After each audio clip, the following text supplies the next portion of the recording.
Greetings, Randolph people. For those of you who don't know who I am, I'm Mr. Scapoletti, and I decided to put this video together so that you can get a somewhat of a fairly good sense of what this course is going to be like. Some of you may have had uh, older brothers or sisters that may have taken the course and can help you out along those lines, but I decided to do the video. As some of you may or may not know, I taught at Randolph for about 30 years and taught this very same course. So like I said, a lot of people in Randolph may have already taken this course and could help you to decide what it's like. I wanted to give you this video so that you can decide for yourself whether or not this is a course for you, whether you want to take it. And the reason why is because this course is a college course. You will get college credit for it. You will get 3 hours credit for the first semester, and another 3 hours for the second semester. So you'll get 6 hours of college credit for this course, presuming that you pass it. So being I am a Jamestown Community College adjunct teacher, and so I want to make sure that whatever I teach is college level. In other words, just because you are high school students doesn't mean that you're exempt from doing college level work. I'm not going to give college level credit for substandard work. So I want you to understand exactly what is in store for you before you decide to take the course. So I'm gonna just go through what the course is going to be like. My understanding is that rather than an online course, this is going to be a Zoom course, which means that I will be with you on Monday. My understanding is Monday, Wednesday, Friday, first period. You will be in the online. I'm sorry. You will be in the distance learning room, and I will come to you via Zoom. So you will be able to interact with me. It's not like an online course where you have to do everything yourself. So you will interact with me in the distance learning room on Monday, Wednesday, and Friday, first period.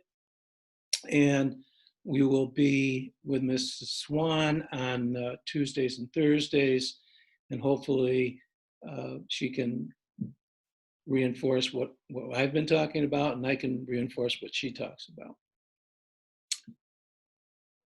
So let's talk about the course. In order to do that, I'm going to use what is called Blackboard, and I want you to get acquainted with Blackboard because all the information on the course is right there on Blackboard. So I'm going to share. Yeah, I'm going to be up in the corner, and you're going to see what I'm clicking onto. Hopefully, you're going to get a JCC account and be able to go on to Blackboard. But I'm going to use Blackboard to help me explain what the course is all about. So if we go to content, first thing I want to show you is the course syllabus. Now, I'm not going to read the entire course syllabus, but I do want to go through some of the things in the syllabus that I think are important. First of all, on the course syllabus, it has my name, it has my phone number, it has my email, so that at any time you want to contact me, feel free to do that. You can call me, you can text me, you can email me. Of course, I'm not on campus, so you're going to have to email any of the work to me, and I'll grade it on my computer. So this is United States history up to 1865, the first semester, what was called History 1530. And so we'll be covering colonial America straight through to the finish of the Civil War, American Civil War. I want to go down to the grading because I think that's something that I really want to hit with you guys pretty hard. There are basically two ways, there's really three ways that you're going to get graded. The first way is through weekly essays. Every week, if it's Friday, you owe me a 2-page essay. So that's going to be about half of your grade. What grade you get from your 2-page essay that you write on a weekly basis. And I'll talk about that a little bit more as we go along. The other half of your grade is going to be 4 unit tests that you will have throughout the semester as well. And then the third one is kind of, I throw it in there just to give you some extra credit, sort of stuff where participation, if you participate with me, if you answer questions, stuff like that, come to class, then I will give you a good participation grade. So those are the 3 kinds of grades that we're going to get. And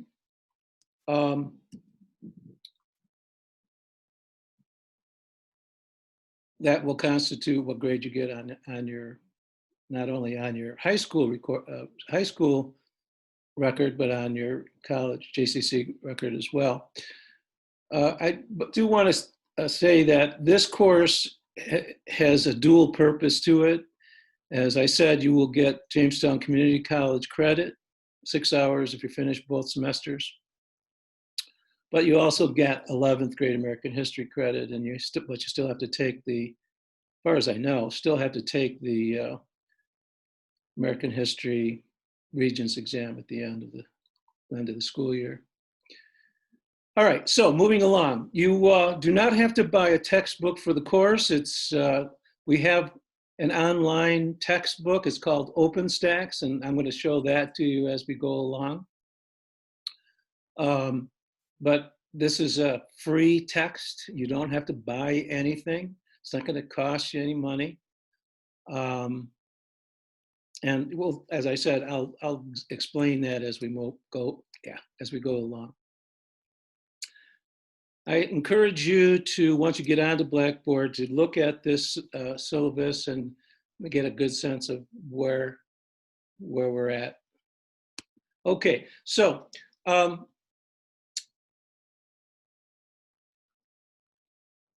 going to click on to Unit 1, Week 1. And these are the sorts of things that you're going to see and be aware of. There's 3 categories here under every week. First week of school, week 1, obviously. So I'm going to click on course materials. If I click on that, you will see there are 3 things that are helpful for you to learn. First is the text itself. So if I click on, right here it says text, if you see that. If I click on text, this is what you will see right on your computer. OpenStax. Come on. And there's chapter 3. That's where we start, chapter 3. And you just read through this like you normally would read through your text in school.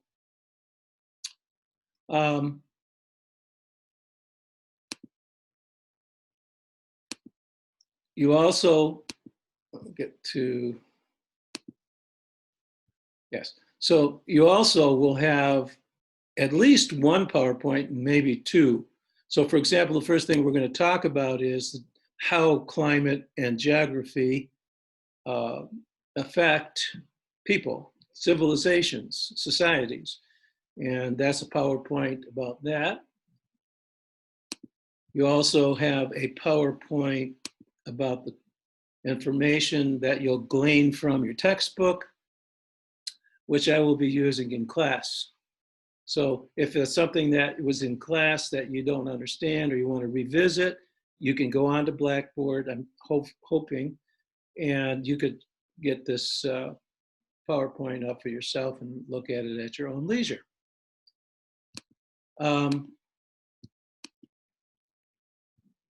Also, what you're going to find on here, the third thing you're going to find on here is a supplementary video.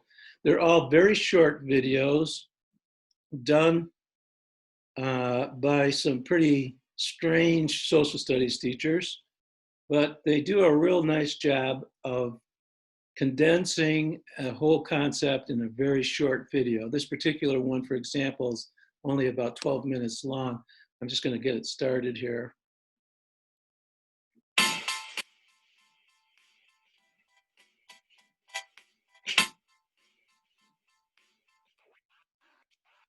Hey guys, welcome to Hip Hughes History. We're going to travel back to Jamestown, Virginia today and take a look at the founding of America's first permanent settlement. What do you need to know? What's important? What's interesting?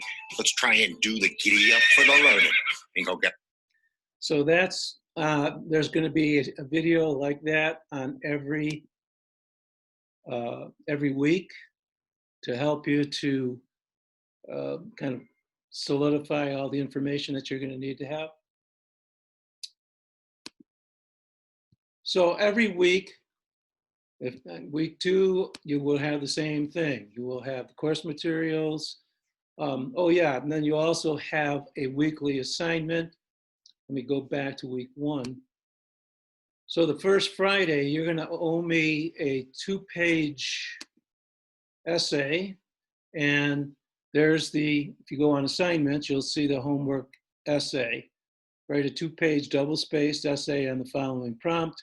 Explain why New England colonies have greater stability than the Southern colonies. So all that information will be in your text, between your text and your PowerPoint and that little video that you saw, so that those 2-page,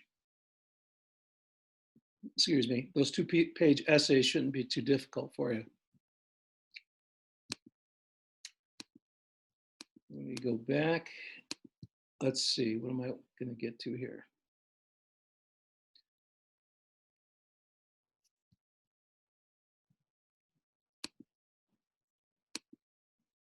Okay, so you've got course materials. That's where you find your textbook, and that's where you find PowerPoints and things like that. And then you have your assignments, which are your weekly prompts to write the 2-page essay. Let's talk a little bit about what I would expect. 2-page essay means that you would do a normal 2-page, double-spaced, normal font, normal margins essay, which will have at the top your name, the course, and an introductory paragraph, all of the writing skills that hopefully you've learned as you've gone along, and conclusion at the end. What I expect to see out of those essays is an understanding, an in-depth understanding, an upper level understanding of the topic. There's also a discussion and interactive activities right now. I really don't have much in that section at all, so I'm not going to worry about that too much. So that's basically what this course is going to be asking you for. 2-page essay every week. That's going to be part of your grade.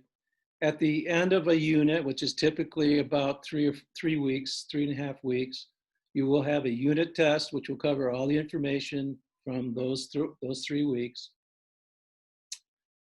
Oh, let me click on that. The unit, let me show you what a typical unit test will look like. This is Unit 1 exam. As you can see, there are 3 questions. The first 2 are 2-page questions, and the third one is a 4-page question. So if you're thinking to yourself, doing some upper level math skills, you're saying, oh my God, that's 8 pages. A unit test that's 8 pages long. And the answer to that is yes, that's what it is. However, you hopefully will find out that the problem is not where am I going to get the information, because you're going to have all kinds of information. You're going to have, like I said, from the text, from the PowerPoints, from our discussions in class, and from the video. All of that information is, you're going to be overloaded with information. The question is, how can I kind of shrink all that information in a 2-page essay, or in the case of the last one, a 4-page essay. In other words, the problem is going to be, how do I take all that information, organize it, and put it out there in a very concise and academic way? So the first essays you could see in this one is the differences between the southern and northern colonies, how they developed. That's a 25-point 2-page essay. The second one is write an essay about the Age of Enlightenment and the First Great Awakening and how they're connected. That also is a 2-page, 25-point essay. And the third is a 4-page, 50-point essay talking about how things changed in colonial America after the French and Indian War. Again, all of that information you will have. You're not going to be, you shouldn't be worried about how much information you're going to get to answer these questions. Nothing new, no traps, nothing like that. It's just a matter of how well can you condense the information in an academic and intellectual way? Can I use upper level thinking skills? That's what I think this course is all about, is helping you to get to upper level thinking skills. There are no multiple choice, fill in the blank, matching, none of that stuff in this course. It's all writing. And I think that at the end of this course, you will be a better writer. More upper level thinking skills will be used, which will make you a more intelligent academic person. And hopefully that is just as much about this course as American history. So that basically is the course. I wanted you to have that information beforehand so that you could make decisions. Do I really want to take this course? I don't understand what I'm getting into. Well, hopefully now you understand what you're getting into. If you have any questions, I hope that you will contact me. My phone number is 716-499-6754. So you can call me, you can text me if you want to do that. My email is dgscap, S-C-A-P, @yahoo.com, so that you can, excuse me, email me. If you want to Zoom with me, I'd be happy to do that. I'd love to do that. And by the way, that's anytime, not before, just before the school starts, but anytime during school. I'd love to chat with you individually on Zoom. You could email me and we could set up a Zoom meeting, and I can hopefully help you that way. So that if you have any issues or problems, if you don't understand why I gave you the grade I gave you or whatever, then it's up to you to contact me, because I don't know. If I gave you a 75 and you think that's a real good grade, then that's what it is. If you're not happy with that and you want to contact me and say, what can I do to fix this? I'll be happy to talk with you about that. So contact me before the course starts if you have any questions, and hopefully while the course is going on, if you want to contact me individually, you don't want to do it in front of the class or whatever, we can do that through Zoom as well. So that's the course. It's really exciting for me to get back to teaching Randolph kids again. I loved my experience with Randolph. Loved all the kids that I've always had in Randolph, and really looking forward to doing it again. And that's it. Have a good one.